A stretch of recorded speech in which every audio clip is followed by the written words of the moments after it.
Hello, hello, hello. Good afternoon, good evening. This is video 760, I believe. And today is a green day, I guess. I'm wearing a really green shirt. You can see the reflection in my glasses are green. And then I realized I'm drinking a green beverage, so today is green. Um, yeah, wanted to make kind of a video. I was kind of having a conversation with my new friend, and I had made a statement that I wanted to be wooed, that I wanted to be chased, that I wanted to be pursued. And I guess you could kind of take that in different ways. And but by no means is it a, if I don't have my way, I'm not going to be happy type thing. But I guess what I kind of alluded to is, or what I was thinking, and I'm trying to brainstorm a good way of saying how I feel. Sharing how I feel is probably the better way to describe it. Is that, you know, back when a couple videos I talked about kind of some of the dating I had done.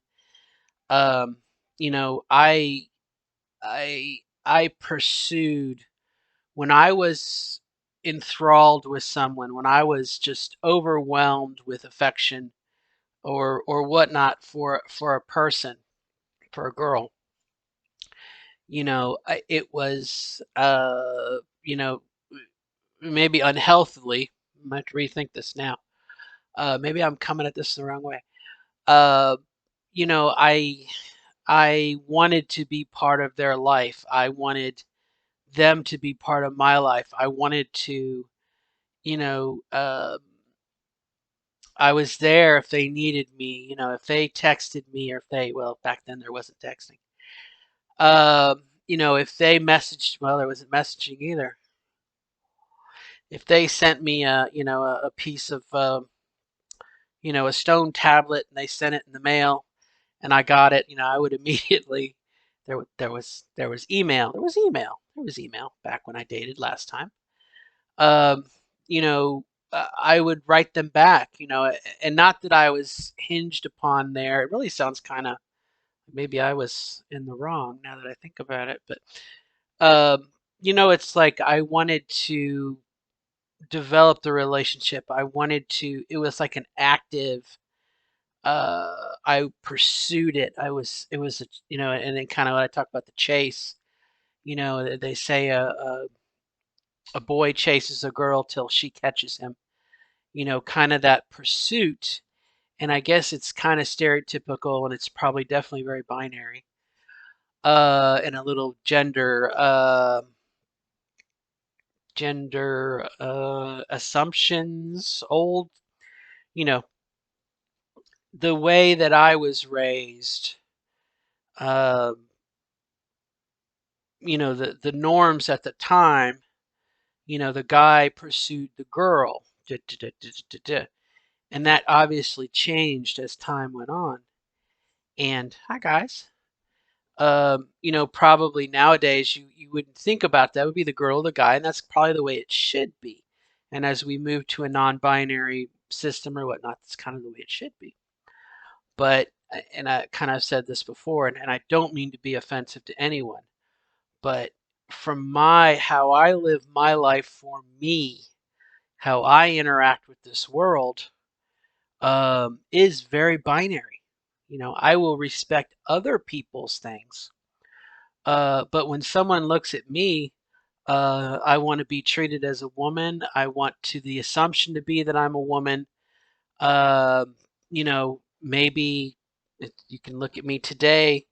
Uh, you know, Wearing makeup. I haven't worn makeup in a year or two. Um, I want to be, when I walk into the room, I don't want there to be any question who I am, which again is probably very counter and probably not what we should be doing now, which you can hit me with a wet pool noodle later if you want to. But again, as I will respect you how you wish to be treated, this is how I want to be treated. Okay, and we probably at ends here, at ends here, at ends here. But things that were probably what you could consider to be chivalrous, I want, and I'll give you an example. I got a lot of good examples today. As you can see, like I said, I dressed up, put on makeup and lipstick and everything. Not right now, but as I walked out of the building, okay, my building at work, they're doing some renovations on one of the upper floors. And so usually throughout the day, depending on what time it is, it's around a mealtime or whatnot, there are a lot of construction workers who are coming in and out of the building, and they're all men. Okay. Again, that's an assumption on my part. It's a binary, generic gender assumption on my part. But, we're talking guys in their 20s and 30s, maybe early 40s, not any older than that. With they're on their breaks, so they've taken off their protective gear. So they've got, the little t-shirt, uh, anyway, and they've got big muscles, and they just got their hard hat on or something, and maybe their goggles drifting off the side, and they're sweaty, and oh my gosh, okay, picture that, okay. And so as I am leaving the building today, and I've got my little lunch bag, and I'm leaving, uh, they saw me coming, one of them, and he rushed to the door to hold the door open for me, okay, as a gentleman would. Again, going to assume some chivalry, some gender roles here that may not jive with the direction we're going at now, but humor me for the moment, okay? That is the world that I live in, and I didn't transition to be gender neutral, okay? I didn't transition to be non-binary. I have my feet firmly planted in the female world, and I want all of those assumptions, rights, and privileges thereof, which probably are pretty outdated today. Okay. But yeah, you can say, well, you can hold the door open for anybody and be courteous. Well, you're absolutely right. But, after a lifetime of me being the chivalry, courteous person, the gentleman, holding the door open for the other lady, for a lady, I want to be that lady. I want to cash in, you know, all the years of being a gentleman. I want to cash that in, and I want to be the lady. I want, and we'll get this maybe a little more focused to this relationship. And again, if I'm not saying if I don't get my way, I'm going to be unhappy, because truth be told, I'm happy for any, really for any attention. I think I made that in my other video. My little girl inside of me, she is just starving for affection. She's never had affection since I transitioned. I got my divorce, my marriage ended, I was single. Da, da, da, da. Okay. As a woman, I have never gotten affection. I have never been kissed. I've never been touched, and not in a sexual way, but like a guy, putting his hand on me for reassurance, or something like that. Now, definitely, I have gotten hugs, and I'm grateful for all my friends who we give hugs, girl hugs and whatnot. I appreciate that friendship. Appreciate that. That's awesome. But you know, I've not been given that love and affirmation, for lack of a better word, as a woman from a man yet. Okay, so in many respects, I am definitely a sexual virgin since having GCS. I've never had sex with a man or a woman for that matter. I've never been, like I said, I've never been touched. I've never been fondled. I've never been Googled, ogled. I've never, none of that. None of that. So I will take whatever life gives me. Okay. Now, that doesn't mean I'm settling. I'm just saying I'm aware that my expectations may be a little high. But when I started to date before my surgery, and then after my surgery, I put my name out there for dating apps and whatnot. And the only people that were interested in me were basically horny guys. And once they found out I was trans, they left me like yesterday's garbage. So, I'm not doing this for that cheap thrill. I'm not doing this to get off. I'm not doing it, um, for something cheap and quick and whatnot. I am definitely interested into the long haul. And so, sorry, that's a long-winded. But so when I say I want to be chased, I want to be pursued. I want to feel like I am important, and I want that other person to want me.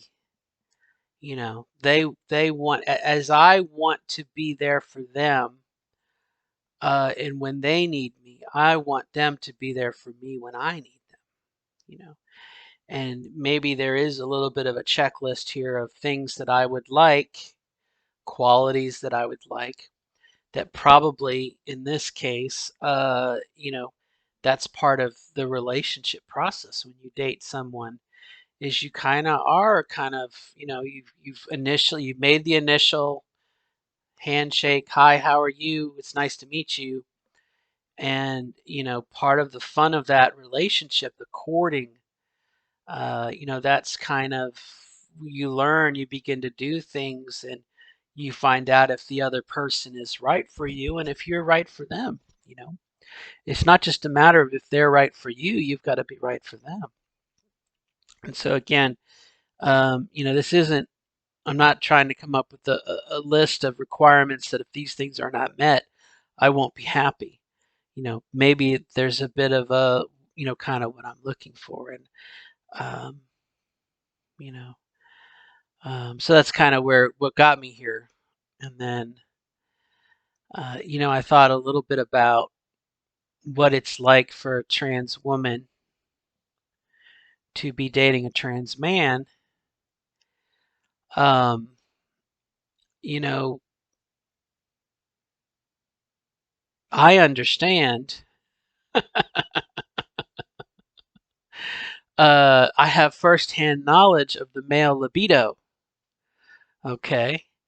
And so I think that would be an advantage of being in a relationship as a trans couple, both of us being transgender, is that we have an appreciation and an understanding for what the other person is going through. And in this case, maybe the sexual desire of a guy, okay, which we talked about that before too, uh, you know, the sexual desires and whatnot of a male, I know where that's coming from. I know where that energy is.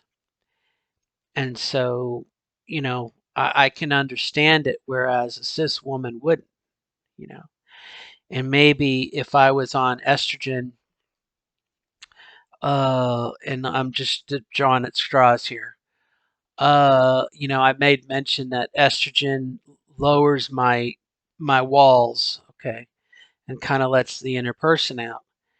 Um, they might, the trans man might be able to understand what estrogen is doing to me because they've felt it at a part of their life. You know what I'm saying? So we have kind of a mutual understanding of each other and kind of a synergy, and that's something that I think I want, uh, and I expressed it in my video, and I've also expressed it to my new friend, is that um, I don't want to prevent them from exploring what they want to be and who they want to be.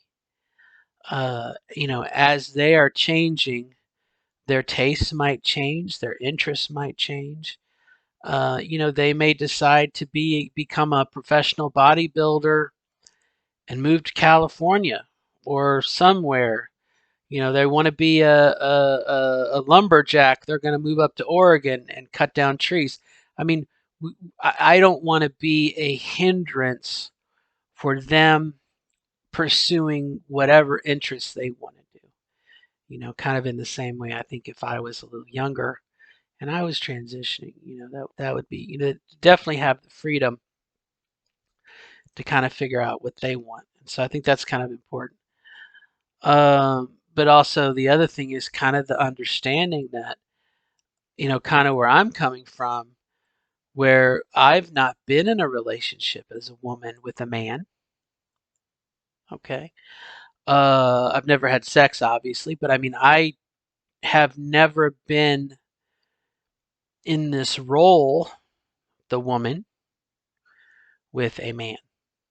And so this is a new experience for me. I'm learning. I have things that I want to do, that maybe I wanted to rephrase this here. Let me think about this. There are things that I want to do for my man, not that I'm possessive, but the relationship for the person that I'm in that maybe I would have appreciated when I was the man in a relationship, if that makes any sense whatsoever.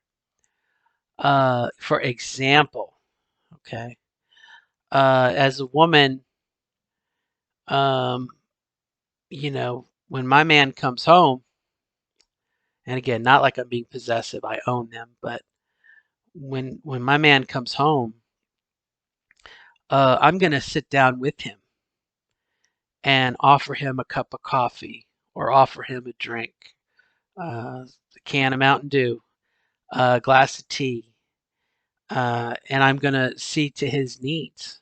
Okay, which probably sounds very Donna Reedish, um, you know, Ward and June and the Beaver here, but I am going to be a dutiful wife to him, a girlfriend first, obviously, but I'm doing this for the commitment here. I'm jumping ahead a little bit, but for my husband, I am going to be a dutiful wife to him, and I am going to do his laundry and iron his shirts and put starch in his socks and his underwear. Okay.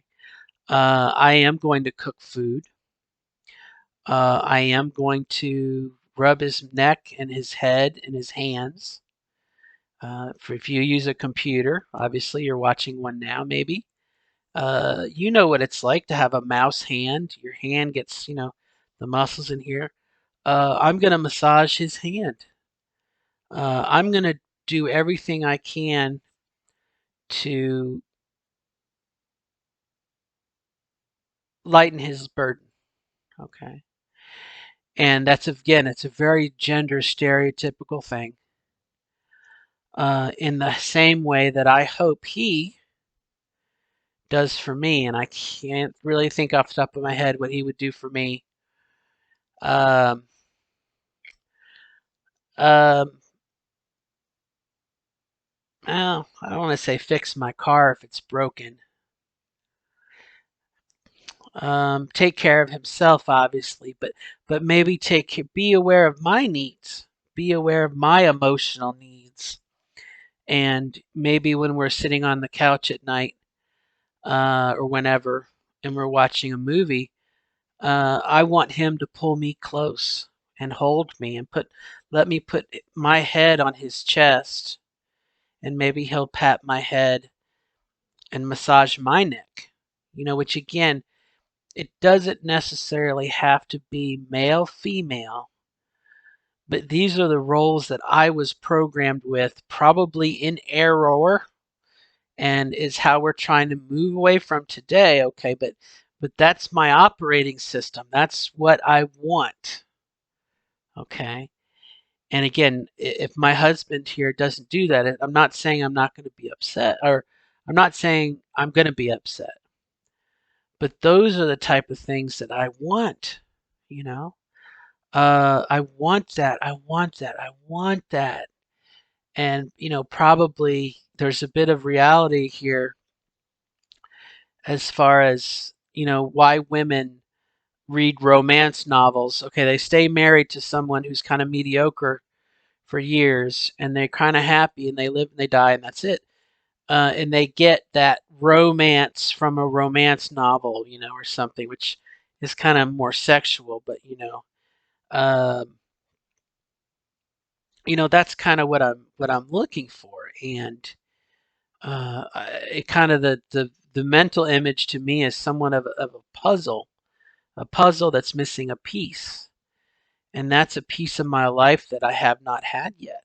You know, transitioned many moons ago, changed my name many moons ago, had GCS many moons ago.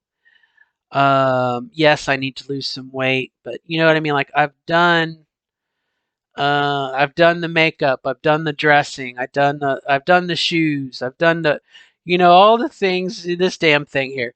I thought about this today as I was at work because I drank my coffee and I said, "Well, I'll go to the bathroom." I said, "Well, I'll go freshen up," bring my put lipstick on, and I was like, "Boy, that's a very old woman type thing to do. I'm gonna go freshen up."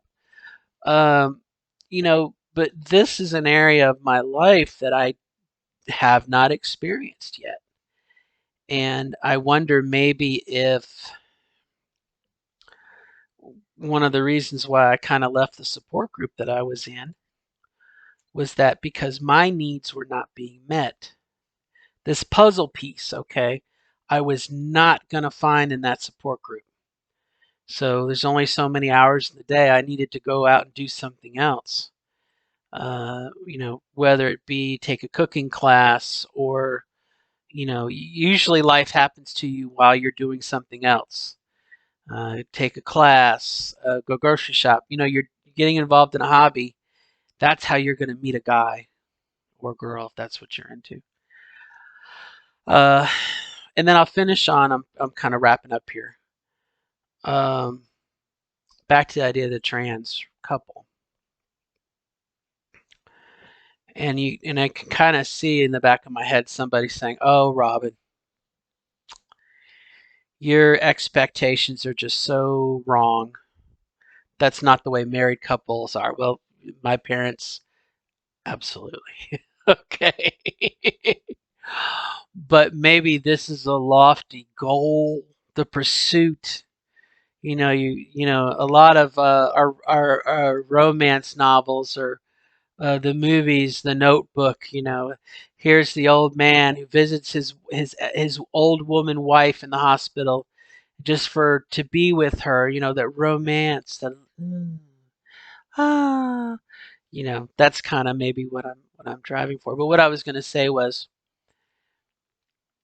I did all that I did have done and am doing because I want to be a woman in a relationship.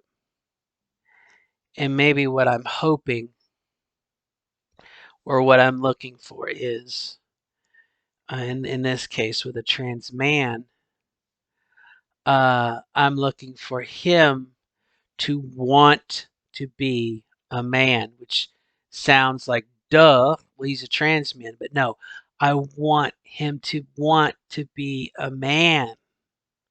A man. Okay. You know? Now that doesn't mean, I'm a rough, tough lumberjack and I'm gonna hunting for dinner every day and I'm gonna, wrestle an alligator and, not hyper masculine activities, okay. But when it comes to being in a relationship, I want to be treated as a woman by a man, and I want to love a man. You know what I mean? I want to love someone who wants to be a man, which I know sounds stupid, but they are actively, much like I made a choice to be a woman, I want them to have the same commitment and excitement that they're finally going to get to do what they wanted to do.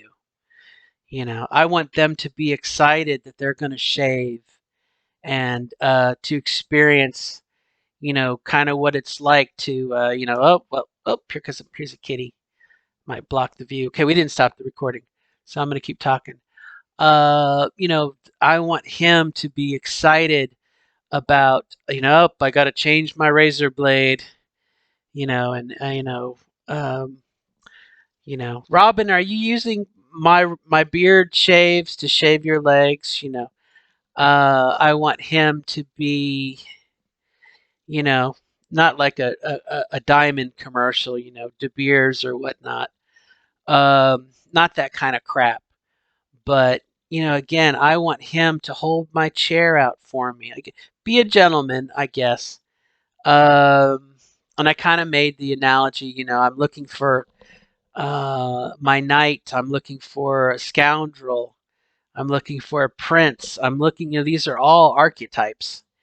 And I'm looking for someone who they want to try.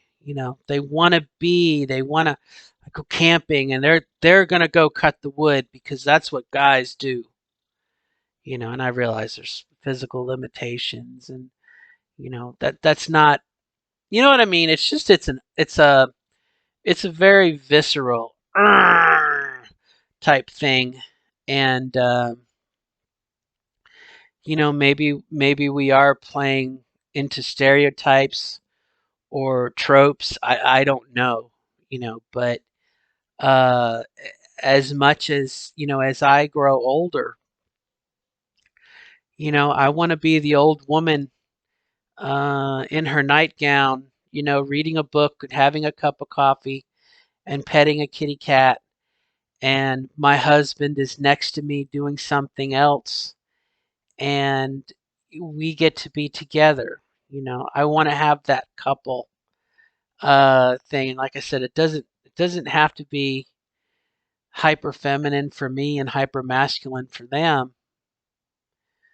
Um, but I want them, if that's a reasonable thinking, as happy as I am to be the woman, I want them to be happy that they're the man, and that they're excited about pursuing a woman. You know what I mean?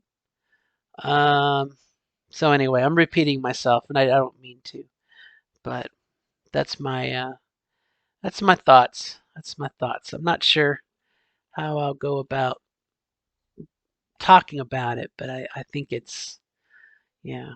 Like I said, we were talking, and I said something about I wanted to be chased. I wanted to be pursued, and I didn't want them to think, okay, I'm gonna run around the block after you, or I'm gonna come after you with an axe or something and chase you down. I don't.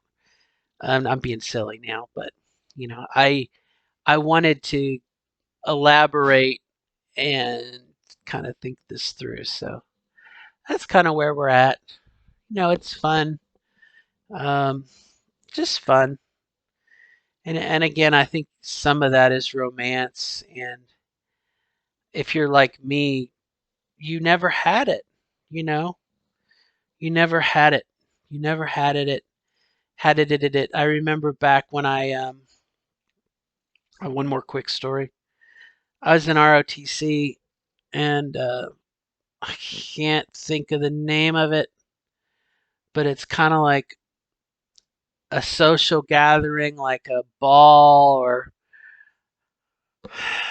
kind of reminded me of like what prom might have been like.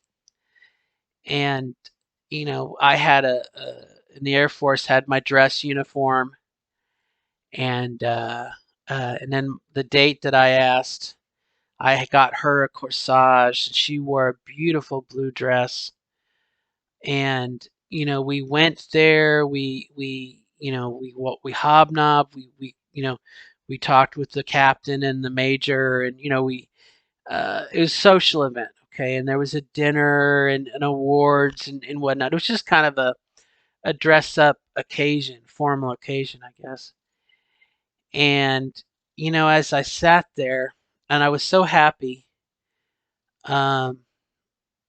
was so happy. It seemed like I should have been happy. You know, Things were good. I had gotten the Sons of the American Revolution Award. I was in Arnold Air Society. I mean, I was, as much as I was into Boy Scouting. Here I was in Air Force ROTC, gonna be a leadership role, and all that bullshit that I bought into. And I was like, I'm not happy. I'm not happy. You know, I want to be the girl in the dress, uh, being romanced by the handsome guy in the uniform. You know what I mean? And it kind of made me realize that there was nothing I could do. I had to transition. I had to make that jump. And obviously, that was a long time ago. Although I think even today, 2021, um, I don't think it's quite. I mean, it says it's open, and I don't know. What the hell am I talking about? I've lost all steam. Hopefully, the military is more open minded today. But back to those stereotypical archetypes, you know. So, anyway, that's it. Hopefully, I've not wasted your time or my time. But until next time, good luck, and we'll see you later. Bye bye.